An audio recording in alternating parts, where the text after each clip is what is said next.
welcome everybody. I am honored, actually, to be here to be able to welcome you to what I believe is going to be a groundbreaking and profoundly important gathering.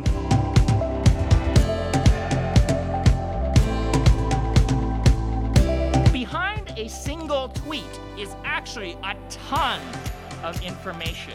A single tweet is actually about 100 lines. And only one of those lines is the actual content of the tweet.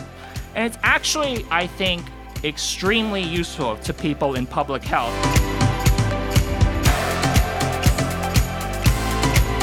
HealthyPeople.gov acknowledges that the neighborhood and built environment is one of the strongest social determinants of health.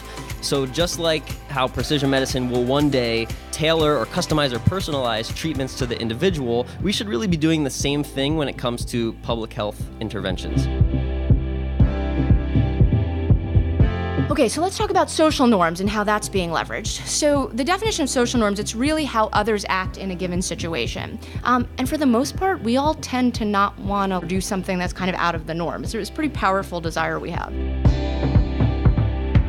Anything having to do with public health and focusing on both the possibilities and constraints with which we will be faced in the next years is critical at this moment. To use the power of science to confront a world in which we hear unbelievable things about alternative facts.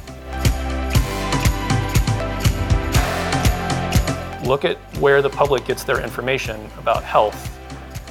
That's always where I go to first. If most of the public doesn't even know that they have a local health department, what do they know? How do they find health information? That's what I've always been really curious about. I don't think outside the box, I think outside the warehouse.